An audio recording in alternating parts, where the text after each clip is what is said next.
Fred Again is back with another project, 10 days, fresh off the back of headlining Reading and Leeds Festival. What were your initial thoughts on the new Fred project, Tim? This album feels like a return to Fred's roots, and it's kind of reminiscent of the actual live albums he did a couple of years ago, and we did get a lot of experimentation throughout this album. Yeah, there was certainly some different sounds and some different styles that Fred went with on this, but should we jump into the first track, which is Adore You? See, this originally came out in 2023 and got a UK number 4, was massive. So I've liked and heard this song for a long time. And to be honest, we're starting off with what I think is one of the standout songs from the album.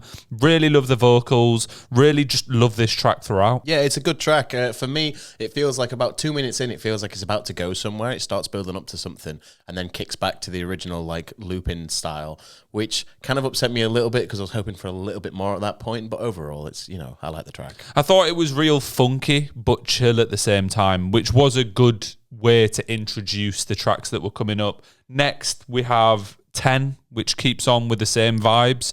Really like this one as well. So for me, this one, I've got written down, it was a vibey track. There was a definite style of background music is what I would class it as. I definitely could hear this being in a playlist of songs to chill to relax to, one of those styles. But, it's not offensive. Perhaps didn't hit the marks I would have liked it to. But for me, it's all right. The next track that we go into is Fearless. Not Fearless, Fearless. What did you think? Well, this was the first new song on the album that was yet to be released up to this. I thought it was okay. It features a really good artist in Sampha who's worked with the likes of Kendrick and Kanye West and stuff in the past. He's massively underrated, by the way. His music, one of his first albums did really well critically and got quite high in the charts, but he features on and produces for and writes for a lot of massive artists, so it was nice to see him get a moment on this album. I liked the song, but it didn't blow me away. It's a very spacey kind of vibey track, and I would say off this album, it's the one that I could see most relating to Deadmau5, and I could definitely see this being a track that, had inspirations from Deadmau5. But for me, if there was a little bit more drums included, I think it would take this track much higher up my rankings. And I kind of thought that for a lot of the tracks on this album, where I was like, could it hit a little bit harder? It was just missing that next step. And I suppose that is what Fred Again's like. He's only got a couple of tracks throughout his discography where it's not featuring someone else, where he's gone heavy. A lot of his bigger, heavy-hitting tracks are with Skrillex or Forte, etc. I think that's one of the things that a lot of people need to remember is that this is the kind of music that he came up on. This is how he kind of exploded onto the scene, was with these kind of ethereal, soundscapey kind of songs. For people to be expecting big club bangers, you're going for the wrong market there. And we'll move on to Just Stand There.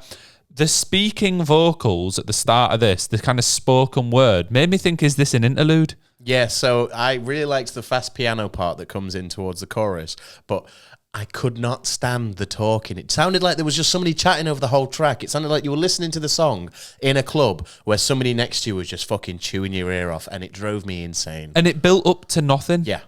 I was waiting the whole song for it to kick in, and it just built up to what? I'm going to use this word to describe this song, and I think it's going to be the only time that I use this word, and it's lackluster. Places to Be was up next, which I thought brought the tempo up a little bit. It needed that after the disappointment of the last track, in my opinion. An amazing Anderson .Paak feature, another artist who has got a quality discography and worked with loads of top-level artists. So good to see him on the album. What did you think of this? For me, as soon as I saw that it was featuring Anderson .Paak, I knew that this would be a banger, because there was no way that Anderson .Paak would be on a track and not bring his signature flow and bars like he always does. And for me, that brought this track up the rankings way more than it would have if he didn't feature.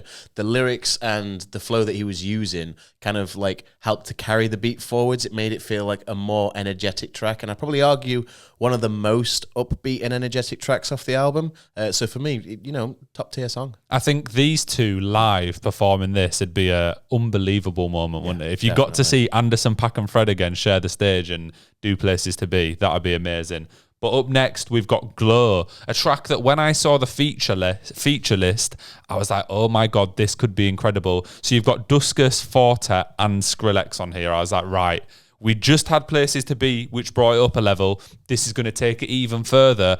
And then it didn't really. I was so disappointed, because seeing just those three on a track together, Forte, Skrillex and Fred Again, I was like, this has got to be something big. And it it didn't go anywhere. It felt like it dragged on for too long. It felt like the same idea was just played over and over and over again with tiny little edits to it. And for me, Skrillex is the kind of artist where he likes to add changes throughout the track. So why he didn't have more influence on it, or however the workload was shared, it didn't feel like it featured anybody to me. Yeah, the thing is, I quite liked the track still. It was 7.5 minutes long, and I did enjoy it, but it just wasn't what I was expecting going into it. I would still say it's one of the better tracks on the album, though. I'd say it's up there, but for what it could have been, I have to say, severely disappointed. Is that just because you love Skrillex and you saw Skrillex and went, oh my God? Well, I like Skrillex, but I also really like the combination of those three artists together. And in the past, they've done amazing live shows and they've done amazing work together in the past. So this kind of felt like, I don't know. I think it's because my expectations were much higher, which made me think the track was much worse than it was. Yeah, I get you. And we go on to I Saw You, which had Fred singing, which we don't see very often. I know he has some vocals and stuff, but this was more him actually hitting some proper notes on there. I quite liked that. There wasn't drums on this song. It was clearly just him saying, this is a piece of me. This is my album. Here's a test. Yeah, for me, speaking on drums there, that's something I picked up on as well. And it felt like, I know not every song needs drums, and it's probably just a personal preference of mine. It just felt like there was something missing from it. And overall, it doesn't really go anywhere. The track just kind of exists within the album listings. It's good as a piece of Fred's work. You can tell that he's put a bit more time and effort into this track in particular with him featuring on it. But you know, I wasn't really sold on it. And then we went into Where Will I Be, which I had very similar thoughts about. It was just kind of a nothing track. Like, these two paired together made me go, oh, what's going to happen here to close out the album? I really didn't like this track at all. I didn't think that the mixture of the country singing, which is the Emmylou Harris, who is 77 years old, not that that matters, but it didn't seem to merge very well. It felt like two very opposing music styles. And I get trying to merge them together. Again, experimentation, you know, he's trying out different things. I just felt like it were a major miss for me. And maybe that's me not liking country music because I don't. And that tying into this made it just feel weird. I just thought it was two very chill songs in a row. And after the Skrillex song as well, it was like one after the other where I was kind of waiting for something to happen, and I don't feel like it happened at all. Another thing about this track that I think gets me is the fact that I can't really understand what it is that she's saying. And to my brain, it's upsetting because I'm like, what's she saying here? And I think it's her accent mixed with the way she's delivering the words. It's a mess. I really don't like this track. But it did flow quite nicely into Peace You Need, which for me kind of felt like a one song into the next. You couldn't really tell when one started and one ended. And Peace You Need brought it back to those funky vibes. Thought a little bit more energy's been injected, but still not a huge amount. I thought this could have been a big banger if there was just a little bit more to it. Although I have to say, I did like the kind of drawn back, easygoing style of it. So I didn't hate the track. I just felt like there was a tiny bit of missed potential there. A little bit more energy into it. This could have been huge. Yeah, I thought it built quite nicely throughout towards the back end of the track, but that back end wasn't as good as I expected it to be still, but it was better than some of the other tracks on the album. So I'll give this track props. And then we go on to Backseat, which is the closer of the album. And again, I'm thinking, is it going to kick off? We've got a Japanese house feature who are an English band that I quite like. I've seen them before. And I'm like, is this really going to work on a Fred Again track, knowing who they are?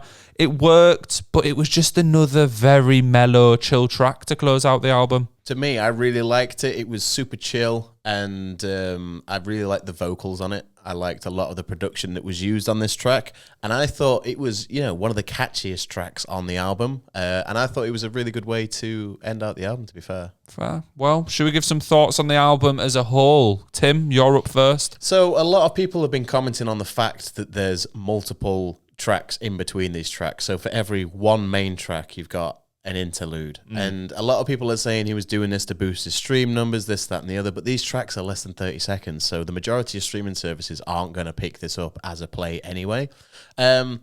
I wasn't really a fan of the amount that was in there because upon looking at it, you see the track list and you think, "Oh, this is a Chunky Boy album." And then when you realize that literally 50% of the tracks are nothingness ambient sound, I was kind of like, "Whoa." I had exactly the same thing happen to me. I saw it and went, "Oh," and then saw it was like 40 minutes and went, "Oh, maybe not then. It's not going to take me 2 hours to listen to this." But kind of on the album as a whole, I thought it was just very samey. When I was listening to it, the vibes didn't switch up that much. We went from a little bit funky up-tempo to super chill electronic and then just swapped around every couple songs.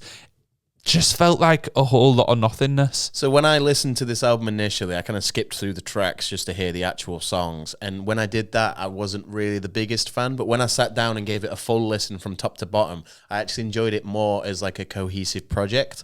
And I could see what Fred Again's doing here because you got to take into mind like his actual life albums that he did when he first came up. This is very reminiscent of that. It kind of feels like a follow-up.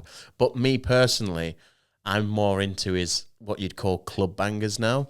And I think a lot of people are like that. So this album, I think, has been critically panned, potentially. And the reason for that is because people would have been expecting, you know, this more upbeat, up-tempo stuff he's been doing recently. But really, this is the real Fred again. This is what he wants to make. So whether I can be mad at it or not, like I say, I didn't hate the album.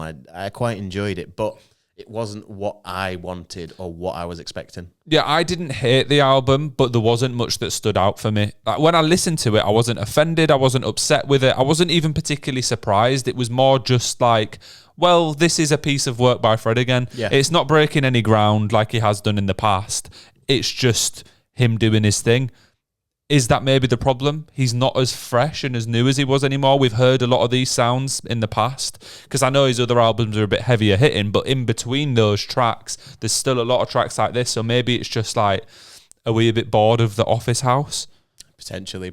I just want a bit more energy. I want a bit more of a upbeat vibe to it. But what would you give this album out of 10? I'd give this album a 6 out of 10. I think it's not the best, but it's certainly not a bad album. Would I be rushing out to buy it? No. But if it comes on, I'm not going to be upset. So I think a 6. There's a couple tracks on there that could potentially make it onto the playlist. It's not bad. It's just there. For me, it's a 5.5, and so it's quite close to your score, actually, which I think is the closest we've ever been. It's a rarity. It is, yeah. And the reason for that, again, is because none of these tracks really hit that high for me. There was a lot of disappointment, is what I'm going to call it. But that's on personal preference of what I was expecting, and perhaps that's not what we should have been listening as. We should have been listening as, you know, this is Fred's pièce de la résistance, or whatever the fuck he wants to call it. But yeah, 5.5 from me. Didn't hate it, didn't love it. Yeah, there you go. Well, if you got this far, please remember to like and subscribe because you must have at least enjoyed us yapping a little bit. So hit the buttons. Thank you very much.